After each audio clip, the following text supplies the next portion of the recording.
Well, hello everybody. It's July 26th. It's the weekly review where we try to take a look at what happened, what it tells us about what may happen, and how do we approach it. I come to you with a little bit of a sense of frustration today because, some 3, 4 months ago I talked about more than likely we're going to be in a range trade and that range trade is probably going to complete and that we are going to probably need to look overseas versus here. And I've allowed myself to get chopped up in these markets, like last week, big losses pretty much across the board. Get chopped up in that I get sucked into these trades thinking that this time it's going to be different, and in fact it's not, and that not different actually ends up costing us money. So year to date, market's still up. In the NDX, Russell, Nasdaq up the biggest, right? Russell and S&P almost flat, Dow down. So not much in the way of returns this year. Certainly not much of the way of returns last week as we traded lower, pretty much across the board.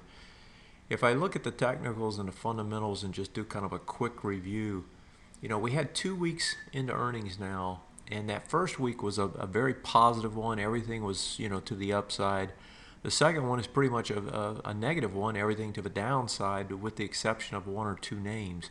So in general, though, if I look at what's happened so far, the financials in general have done pretty well. They haven't done badly, but that was the big cap financials. We didn't really see that follow through in the regionals, which was one of the things we were looking for last week. We had some blowouts in technology, both on the upside and the downside. So you can remember, Google making its huge run, Amazon this past week doing the same thing, and there were some other names in the same boat. But on the other side, you've had big blowouts the other way, like Intel was a big disappointment, and Apple in particular was a big disappointment. So, when you look at it from that perspective, big ups, big downs, but it hasn't really done anything for the market overall. The inability to show growth, to me, seems to be the biggest factor that continues to weigh on this market. We can't see, or we don't see, companies raising sales forecast. It hasn't happened for years now. And lacking that, what companies have been able to do is go out and borrow money, buy back their shares, right, and manipulate their PEs higher as a result of taking shares off the market. So with that said, that to me, on an earnings perspective, is the biggest negatives that are out there, in particular this one. NASDAQ, if we look at the NASDAQ, it broke out, so did the NDX. The NASDAQ actually came back, though, and actually was unable to hold that breakout this week. So if you look at it, here's that bullish retest regen. NASDAQ comes back in, gets up underneath it, fails, can't regenerate higher, and that says, hey, we're back into what we've been seeing, and that's more of the sideways range, right? So if we think about, we were going this way, we were coming back, got the big breakout, yeah, we expect some sort of retrace. If it holds, we can regenerate higher. No, back the other way, sideways, still can't do anything. Now, if you look at it on a weekly basis, right, we're still up here at the highs. We didn't take it all away. We're coming back to do a retest regen off the highs. So you can't get overly negative as a result of that. This thing's still at highs. But, inability to hold on the daily is a negative, and we saw that again this week. And to emphasize that thought, if you look over here at the NDX, right, this one's just finally coming back for the retest regen because it had made a huge surge. Now, I don't know if it's going to hold it or not. In this market, it's hard to know if it's going to hold. But I think that, there's a decent chance that at least you get some sort of a bounce after, it comes down into this area. So it's going to be the bounce that's important, just like it always is. It's going to be the bounce on that NASDAQ if we go back and look at it. If it comes back, let me pull that back up. Now that it's failed here, if it comes back up, gets over this area, right, then, something's cooking. You just got a deeper retrace. But those are the two strong sectors. Outside of that, there just really isn't that much. The S&Ps never were able to break higher, right? And now that they've sold off big again, that whole range trade that's been in effect still is in effect. As a matter of fact, if we pull it up here and look at it on the weekly, you can see that. So you got this higher range that continues to hold price, and it's been holding price now for ages and continues to hold it. So, there's nothing different here than has been since February. It's still a range trade at the top, unable to do anything. Takeaway bar last week suggests you're going to try to get lower. And when we go to the danger side of this whole thing, and say, okay, what's the danger? The danger is that thing breaks. Russell. If we look at the Russell, I mean, what a disaster here. I mean, this thing was up here. It was the only one that was looking well. Came back and tested into this bar, and then gave it all up. The bearish reversal on Thursday, we talked about it, as an engulfing. And then you get the follow through on Friday. You're back at the swing point low. The volume's not there though on the test, and you look at that, and you miss it by a penny breaking. That's certainly probably going to test it again, but the volume's not there again. Probably some sort of a bounce, attempt is in the making, and we'll talk about that here in a minute. Now switching back to the positives, if we look over in Europe, Europe's holding towards the high end of the range. If we pull this back, you can see, the big push off of Greece. You go back towards the top of the range. The issue here is that you've gone over, under, you're probably going to continue to range trade. And if I look at Europe and say, okay, where can they trade? I look at this range and I say, okay, this top up here, this bottom down here, right, that's kind of the range. The test will be right in here as it comes back into that area. So, Europe, yeah, looks pretty positive. That's not a negative. That's the same on the German index, just a little weaker. And then if I look at the Asian markets, same there, right? They look about the same. There's really nothing bad there. They're starting to roll over a little bit, but it's not horrible. And if you look at the Shanghai actually has an ABCD structure trying to go to the top side.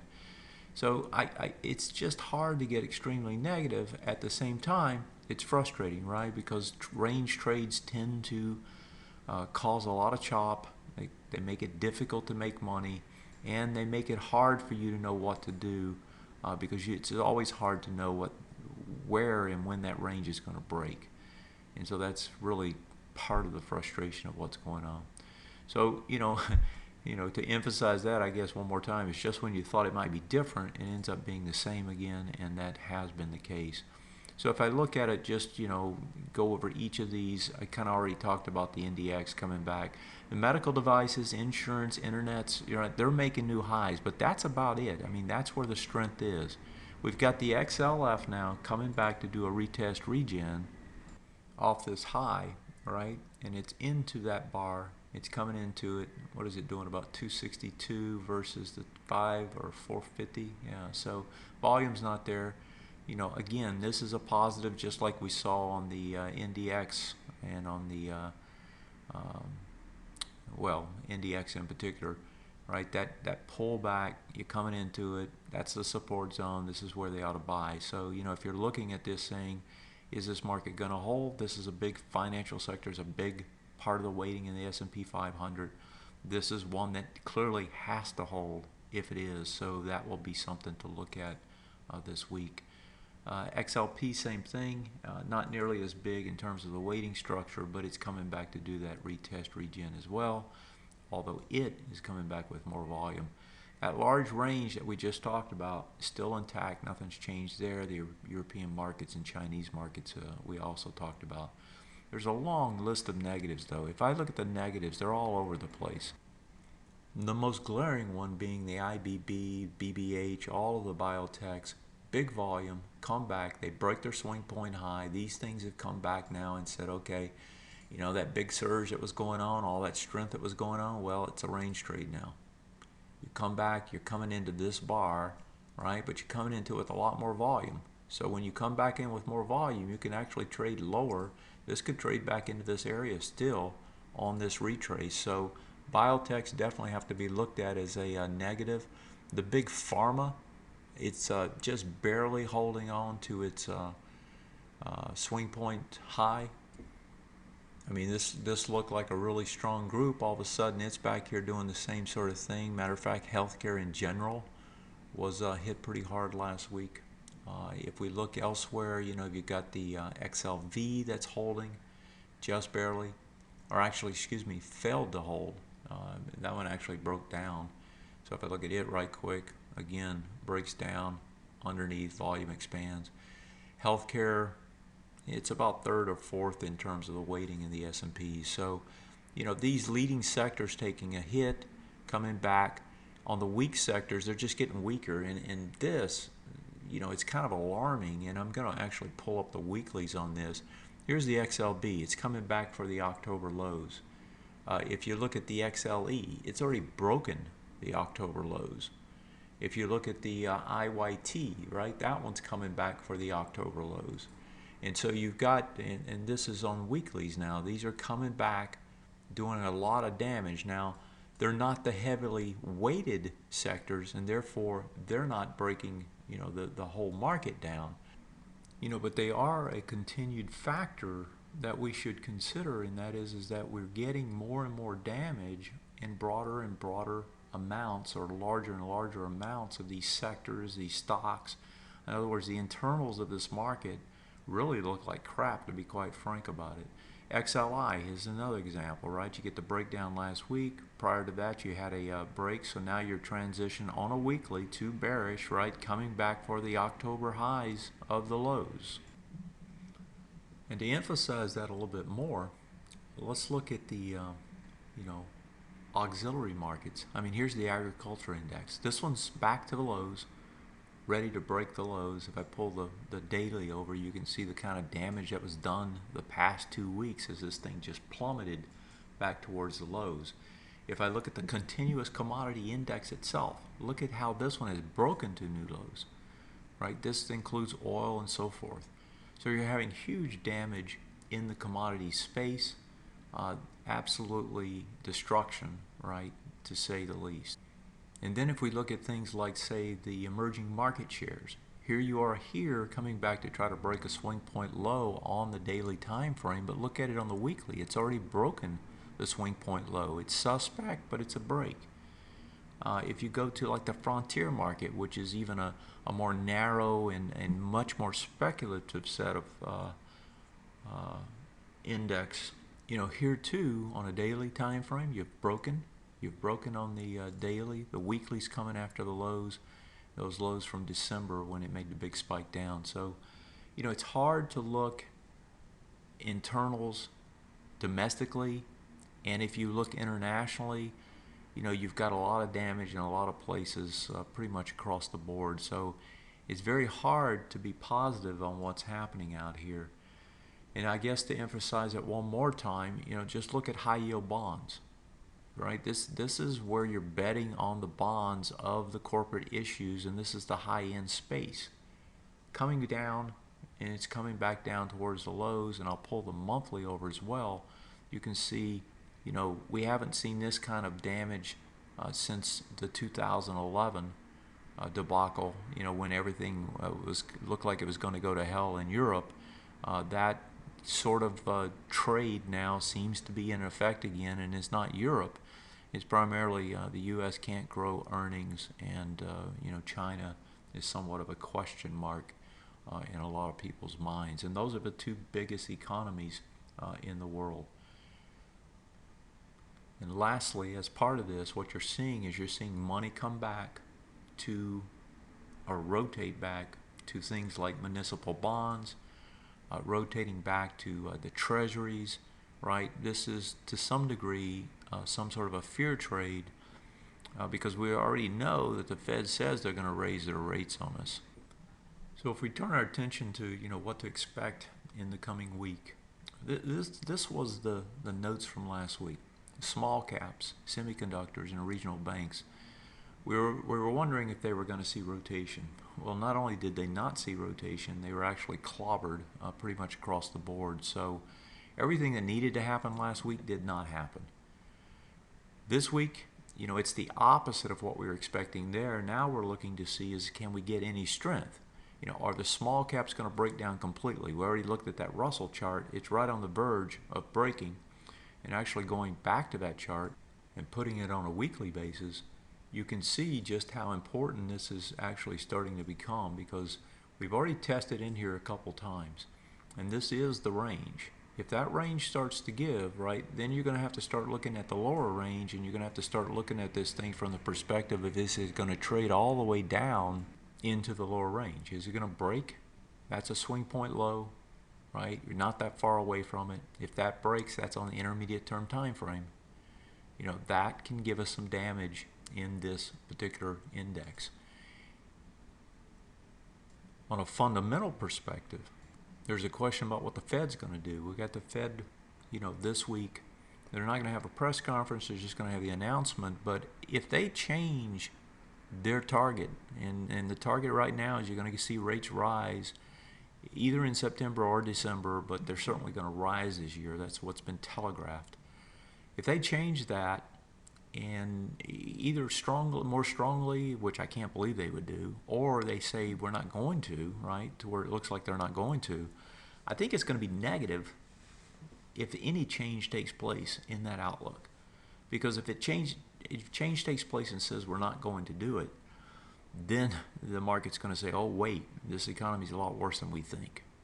And so that to me is going to be a big, and I suspect they're not going to do anything, but if they do, I think it's going to be a negative.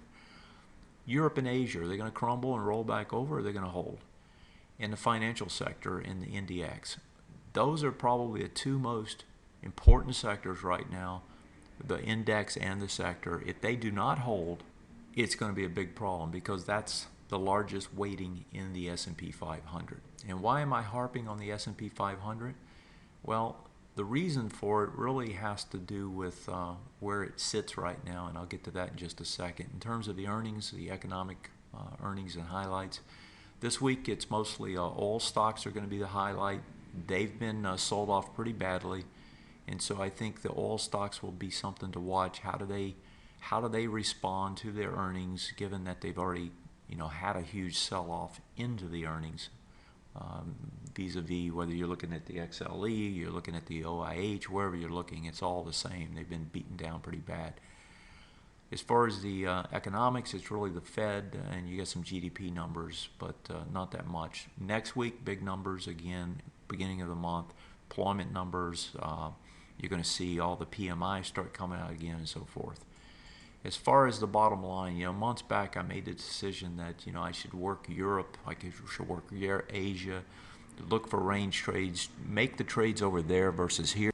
And unfortunately, I allowed myself to get sucked back into this market in terms of trying to make trades versus just a few core positions. That's been a mistake twice now.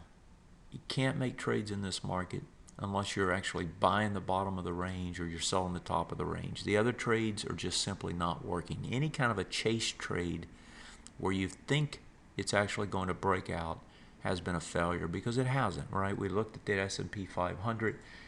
That thing has been stuck in this range now, and if we pull it back farther, it's been stuck in this range now since February. So February we've been in a range. Any buy at the top, any sell at the bottom has been a failure. And that hasn't changed. And that's, unfortunately, something we got sucked back into, or I got sucked back into this last week or so. It's like a house of mirrors, right? Nothing that looks good, but the indexes, they still hold near their all-time high. The danger in this market is in the precarious position that it sits in.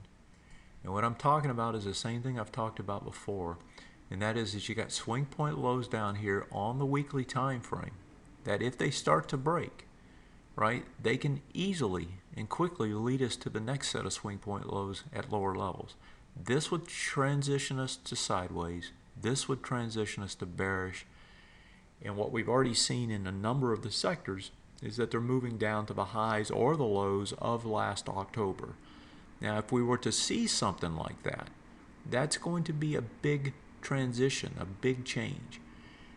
First, I suspect we would only get the break here that would lead to a fast move down to here that would probably be some sort of a buy somewhere in this range in here. That would probably be the buy spot. they may get down here, they may break this, and then they may actually come all the way into the top of this.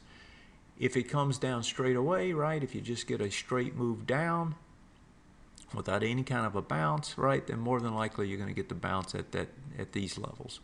If you come down, get a little break, a little pop up, and then fail and break, right, then you could come all the way down into the October lows, highs.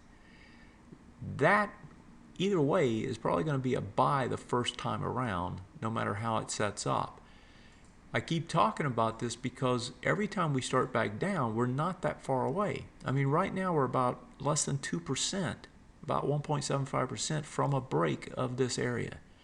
1.75% isn't anything. It can happen, in a session. That's just 40 points on the S&P. So, I think the real risk continues to be to the downside and a faster break, but that's also the real opportunity if it were to do that. Assuming that we're not heavily invested when it does that, and we have the opportunity to actually buy that first bounce. So to me, that's the bigger trade. The bigger trade in a market like this is when the fear rises, or when you get a sustained breakout, retrace that holds. The way we're going to get a breakout, either way, more than likely, is going to be where you only, like in the case of the S&Ps, is you come down to this area, you get a bounce, and you don't get a big bounce, right? And then you set up some sort of an ABCD structure to the downside. That's the way the break most likely will occur. If it were to occur just like we were saying, straight away, in other words, let's say this week that the market just continues down, it doesn't even take a break, that buy point is more than likely right here, because that's going to be very hard to jump that on a straightaway break from this level. And so that, in a nutshell, is where the risk and the potential reward lies. So if we move to the portfolio, we had some good moves at the beginning of the week, taking some profits. We got stopped out, unfortunately, on that short position that we had. But then we put on some speculative trades, and almost every one of these are set to potentially fail. And I'm not going to go over all of them. I'll just take a couple of the first ones here, like BJRI. This one actually reported earnings.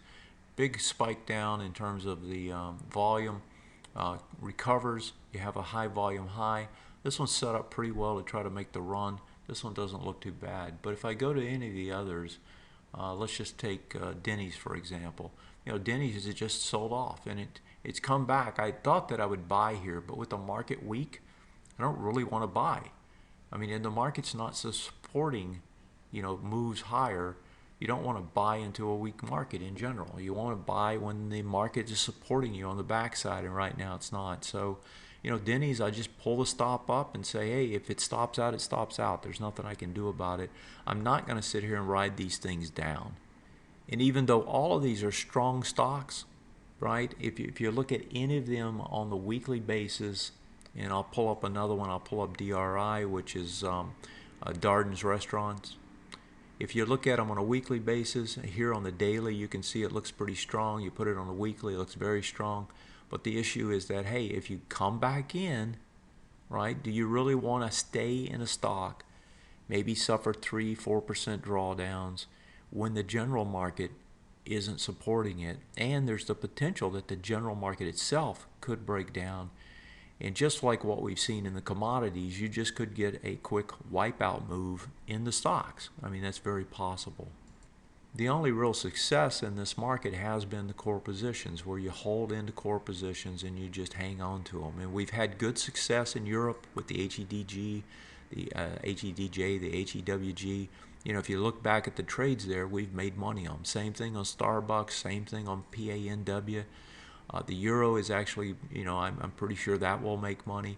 Apple, a little bit of a disappointment because of the earnings. Apple's going to be a range trade now, so that one's actually one you need to come out of. You need to make money on it if you can, and just come out of it.